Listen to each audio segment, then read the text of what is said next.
Amen. As Stanley says, our reading today follows directly on from last week's reading, where we looked at the healing of Jairus' daughter and the woman with the issue of blood. And last week we saw how two desperate people from very different backgrounds demonstrated faith in Jesus in two very different ways, and then how they experienced his power and compassion. Now in chapter 6, Jesus leaves with his disciples and goes to his hometown of Nazareth. And on the Sabbath, as was Jesus' custom, he went to the synagogue and he began to teach. And we read this in verse 2. In Luke's Gospel, Luke goes into much more detail, and he tells us the passage from Isaiah that Jesus actually preaches on and gives us the background to the sermon. Whereas Mark just said he was preaching, and he just cuts to the chase and goes straight to the point, which is the reaction of the people. And it says that the people were absolutely amazed. And amazed here doesn't just capture it. They were awestruck, they were dumbfounded, and they were astounded. Jesus awakens astonishment in this congregation. And this amazement in Nazareth is a positive experience, which they describe as wisdom, and then as they recall his miracles that they have heard about. And let's just stop there. Just stay with me. If it stopped there, the story would be very different. We would think, oh, this was great. Jesus is going to his hometown. The people have this amazing experience, this positive experience of Jesus.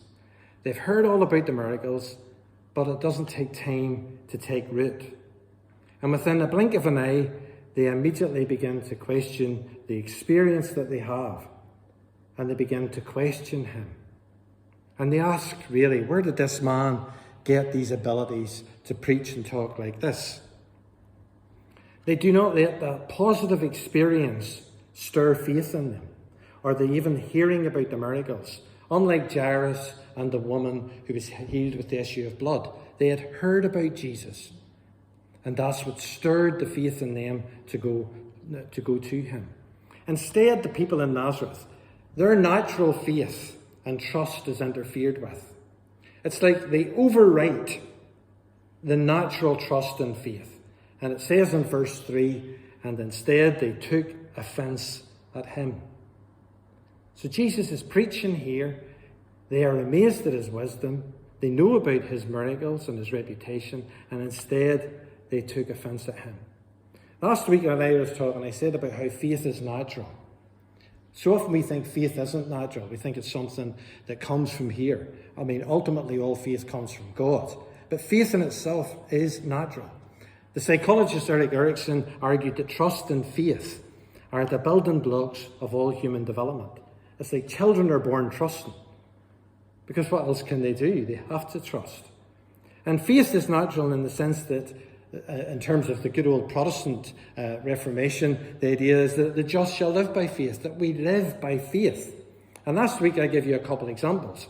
I said, if you were going on holiday, this summer, you wouldn't go and check the pilot was sober, or you wouldn't check his qualifications. You would just go up to Aldergrove, get on the plane, sing your songs and wear your gear and your sombreros and all the rest of the stuff, and then just go. And if you're going out for a meal or you're going out for a carry-out, you just trust that the chef is observing all the hygiene regulations. So we take so much on faith. It's not just blind. We accept that people will follow the rules in that sense. But there's a tension here. I'm not saying here that faith, that in terms of faith, that we're to be madly naive and believe anything and trust everyone. Because that would be silly. That wouldn't be wise. I mean, if somebody walked in here now and says to me, hey there, I'm Elvis, and I've come back from the dead, you would sort of go, forgive the twang there, I didn't even mean to do that. I wasn't trying to act Elvis, just sounded like, but if Elvis, you would be a fool if you just said, there's Elvis. Boy, we were in church this morning and Elvis walked in. You would be naive. I wouldn't expect you to believe that. And that's why when I talk about faith and I talk about believing and trust, I don't mean that level of naivety. And Jesus brings balance to this in the Gospels. Jesus says in Luke's Gospel, be as wise as serpents and as innocent as doves. And so we're talking about faith here, a natural faith that grows, but we're meant to be people who have got those things in tension. That there is you use your critical mind and your critical thinking, and at the same time, you don't become cynical.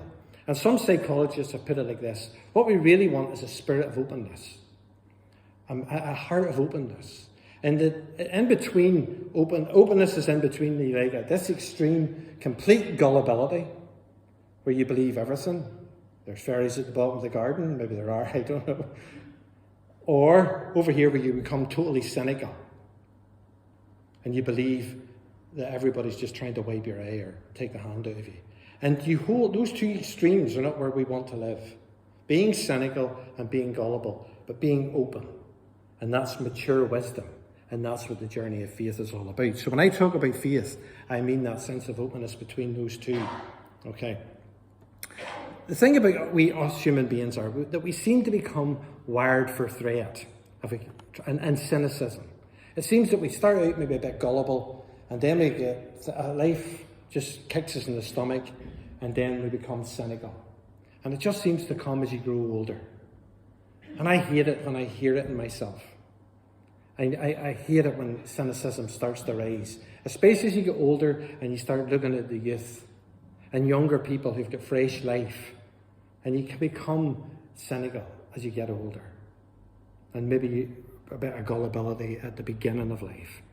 But it seems that as human beings we are wired this way, and the first reaction for most of us is for our brains to scan for the negative rather than trust the positive.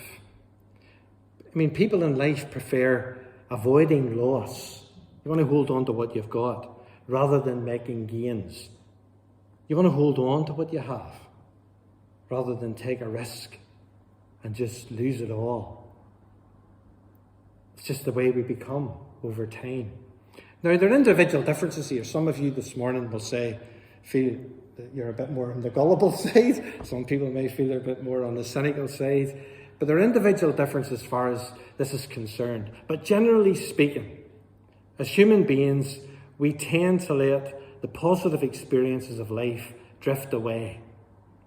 In doing therapy in CBT, there is a distortion called discounting the positive. And it is how we approach life. We discount the positive, but we seem to Velcro to the negative. Okay? I mean, if someone says to you, say you come in here this morning and you've got a new coat, and 15 people say, "You're looking well." 15 people say that, but one person goes, But put on a cat or something smart. What one do you Velcro to? Do you hear the 15? Well, that's a bit like what it's like being a minister. Okay, when you preach sermons. And especially when you first come out as a minister, this is a problem when you come out. And then the local preachers will probably tell you, if you hear people will say, "Thanks very much, that's great, brilliant." And then you'll get one person that maybe comes out and goes, Yeah, I was thinking of a scene of Father Ted there, but I don't want to go there. You can Google it when you go home, how Father Ted's standing at the door. Oh, Father, what was that? But you have a tendency then to home in on that negative. And you can spend the whole afternoon at the start of ministry when you're preaching and think, and that's all you see is the one voice of negativity, or the one voice that's putting you down. And I don't mean always that it's critical in a good sense. I mean, it's just that I'm trying to use it to describe the nature of our brain, that we Velcro to the negative and we let the positive drift. And we can see it in our everyday language. I mean, how many people here hold these rules in life, if you like? Well, it's better to be safe than sorry, Alan. You don't want to let your eye be wiped by anybody. That's a real sure rule, isn't it? Don't let your eye be wiped. No one's going to take me for a ride. I mean, these cultural rules work sometimes, but they become a habit, and they become our default way of reacting to anything. And there's a great saying in parts of psychology that neurons, your brain cells that fire together, wire together. The negative or the threat path of the brain becomes a well-worn habit over the years. And the first reaction to anything is, hey, what are you saying that for? Especially if it's something half decent. And so we ignore our positive experiences in life, we ignore positive compliments, we discount them, and what happens is they're not converted and our brain is not changed, and the pathway is not changed, and we home in on the negative. It just seems to be that, I don't know why this is in life, but it seems that it takes longer for positive experiences to just take root in our brain. And that we as human beings have to do something intentional about that. If we want to change our brain, or we need to rewire it in a sense. We need different neurons of positive to fire together. And maybe that's why we have to be taught to be thankful. We have to be taught to sit down and go, at the end of the day, what 10 things am I thankful for? But I can guarantee you this, you did not need to practice worry. You're probably sitting worrying here now about something. How long is he going to go on for? Will I get my dinner? In Nazareth, the congregation don't like the amazing positive experience of Jesus, and it doesn't take root. And they immediately question the source. And then they move into prejudice and suspicion and take offence. This Jesus, he's of no significance in this town. We know his family. Is he not just a carpenter? But it's not just a carpenter. A carpenter would have been a great trade. He's a tekton, it's really is what it is in Greek. It's someone who works with wood, metal, or stone. They were identifying him and his class, because the one thing in the Middle East is it's hard to get out of your class in those days. And we know it's still true. Your family of origin, you can get trapped, and people won't think beyond that. At that time, people were more impressed by the family CV, just like we are today. And we're the same. I mean, when I was growing up, you ever noticed the Belfast Telegraph, when preaching years ago, they used to put in it USA, in the brackets after it. You have a boy from Kells and Connor preaching somewhere, but no, this boy's from USA. So everybody ran to it and wanted to hear it, because the prophets now accepted in their own land. As long as they come and speak differently, then we're more likely to accept them. You see, Jesus to these people is simply a local boy. A yokel Nazarene. He's a Ballymena man, really, because Nazarenes were like Ballymena people. They were the northern boys. Yokels. And he was a yokel like them. He had an accent like them. And then we know his brothers and sisters. We know who they are. And they go through them all. They list them all. We know them. Think about it the way you would react. We've got to see that Jesus is human here like us. Who does he think he is up there talking to us? That boy couldn't even play football at school. That boy couldn't even fight. Depending on what your interest is. Or he was a homework boy. Or he didn't even do his homework. He didn't dress right. Or he likes people who belong to the other side or other groups. All those judgments are coming in there because they know Jesus. And they know his family. And they know where he comes from. And they know what house he came out of. These people had experienced on that Sabbath the wisdom and compassion of God and Jesus speaking. But how quickly they moved to suspicion and offence and cynicism. And then it finally led in verse 6 to unbelief. Familiarity breeds contempt, as they say. They can't see below the surface of things because the veil of Jesus' ordinariness blocks their faith. Jesus was just like them. But here he was speaking the wisdom and he was demonstrating something of God. The question I want to ask you is, do we fail to see Christ? Do we fail to see the image of God in the people around us because of our cynicism over life and our own prejudice? But maybe even worse, do we fail to see Christ in ourselves? The worth that we have because we're prejudiced against ourselves, that the voices in our head judge us harshly, The voices in our head put us down. And we judge ourselves just like the congregation judged Jesus.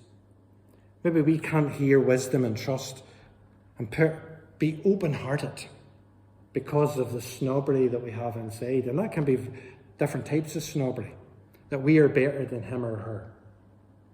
Or maybe our own insecurities.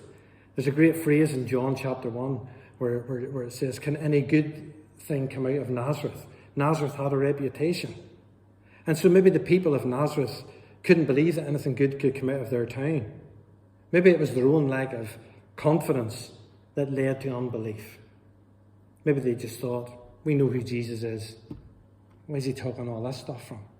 And it's in the blink of an eye that they move that way. It meant that this reaction to Jesus on that Sabbath was that Jesus could do no miracle. At this say, healed a few.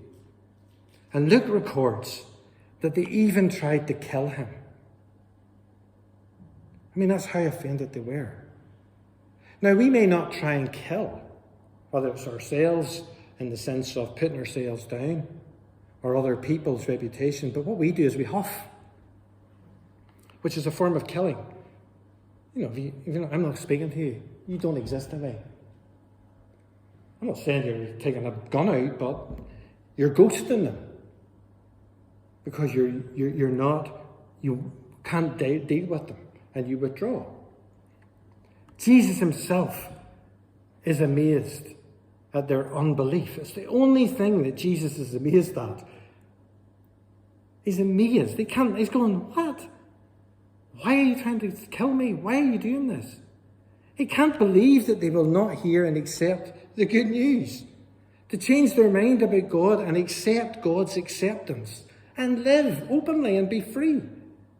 He is amazed because their reaction is so unnatural. Faith, as I said, is a natural gift from God. It's openness of heart, not cynicism or gullibility.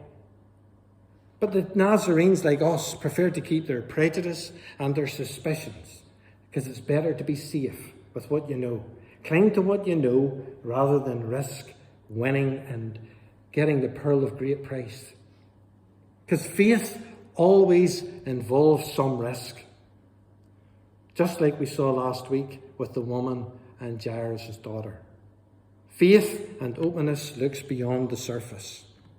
Today I want you, and I am as well, going to slow down and savour the positive experiences of your life. These take a bit longer to take root. So I would encourage you, give 10 to 20 seconds and just stop and be thankful for one thing right now. Recall a positive experience, whether it's in this service this morning, whether it's in your life, and let it take root. You have to do this intentionally because that's how we rewire our brain. Don't brush off positive experiences or even a compliment. If someone says to you, you're looking good, that's brilliant, thank you. Let it get in. Don't just go, way on. You say that to everybody. See if someone says to me anything at all, boy, your baldy head's shiny. You're a queer looker, you're a great fella. I'm going like this, give me some more. Please, I will suck it up because it's going to take a heck of a long time to get rid of the negative paths in my brain. And we're all the same. Let's not be cynical and let's not be gullible, but let's get the positive experience deep in our heart so that we can change our thinking. As I said last week in Jairus, when Jesus went in to heal Jairus' daughter, he put outside the mocking, judging voices in your head. Listen to your soul, or listen to your heart, and savour Jesus, and let faith rise up within you this morning. Jesus awakens wonder.